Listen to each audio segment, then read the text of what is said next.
ನಲ್ಲಿ ಏನು ಗೋವಿನ ಹತ್ಯೆಯನ್ನು ನಡೆಸಿ ಮತ್ತು ಅದರ ರುಂಡ ಮತ್ತು ಕಾಲುಗಳನ್ನು ರಸ್ತೆಗೆ ಬಿಸಾಡಿದಂಥ ಏನು ಕೃತ್ಯ ನಡೆದಿದೆ, ಈ ಘಟನೆಯನ್ನು ನಾವು ವಿಶ್ವ ಹಿಂದೂ ಪರಿಷತ್ ಬಲವಾಗಿದ್ದನ್ನು ನಾವು ಖಂಡಿಸ್ತೀವಿ. ಇವತ್ತು ಇಸ್ಲಾಮಿಕ್ ಮತೀಯವಾದಿಗಳು ಒಂದು ಹಿಂದೂ ವಿರೋಧಿ ದೇಶ ವಿರೋಧಿ ಚಟುವಟಿಕೆಗಳಿಗೆ ಹಿಂದೂಗಳನ್ನು ಬಳಸುವಂಥ ಒಂದು ಹೊಸ ದಾರಿಯನ್ನು ಇವತ್ತು ಹುಡುಕಿದ್ದಾರೆ ಮತ್ತು ಹೊಸದಾದಂಥ ಒಂದು ತಂತ್ರಗಾರಿಕೆಯನ್ನು ಮಾಡ್ತಾ ಇದ್ದಾರೆ.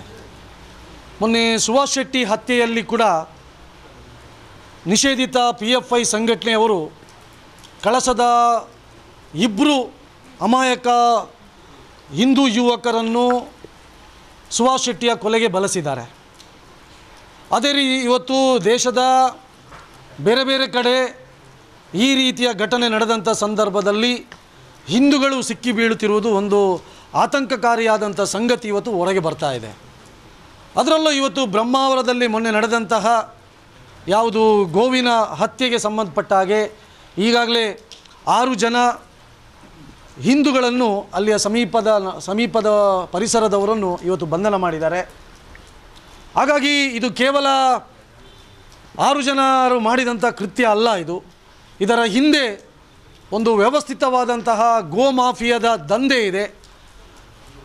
ದುಡ್ಡಿಗೋಸ್ಕರ ಹಿಂದೂಗಳ ಭಾವನೆಗಳಿಗೆ ನೋವುಂಟು ಮಾಡಬೇಕು ಮತ್ತು ಜಿಲ್ಲೆಯಲ್ಲಿ ಗಲಭೆ ಸೃಷ್ಟಿ ಮಾಡಬೇಕೆಂಬ ಕಾರಣಕ್ಕೋಸ್ಕರ ಇಸ್ಲಾಮಿಕ್ ಮತೀಯವಾದಿಗಳು ಅಲ್ಲಿಯ ಸ್ಥಳೀಯರನ್ನು ಬಳಸಿದ್ದಾರೆ ಎಂಬಂತಹ ಒಂದು ಬಲವಾದಂಥ ಸಂಶಯ ನಮಗೆ ಇವತ್ತು ವ್ಯಕ್ತ ಆಗ್ತಾ ಇದೆ.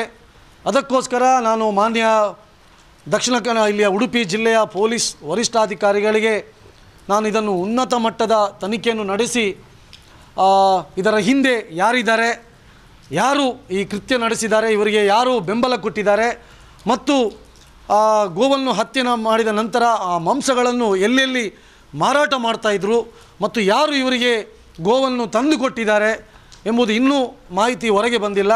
ಹಾಗಾಗಿ ಇದನ್ನು ತನಿಖೆ ನಡೆಸಬೇಕು ಅಂತೇಳಿ ನಾನು ಮಾನ್ಯ SP ಅವರಿಗೆ ನಾನು ಬಲವಾಗಿ ಈ ಸಂದರ್ಭದಲ್ಲಿ ಆಗ್ರಹವನ್ನು ಮಾಡ್ತಾ ಇದ್ದೀನಿ.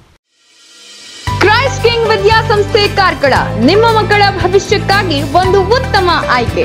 ದಾಖಲಾತಿ ಈಗಾಗಲೇ ಪ್ರಾರಂಭಗೊಂಡಿದೆ. ಈ ಕೂಡಲೇ ಸಂಪರ್ಕಿಸಿ.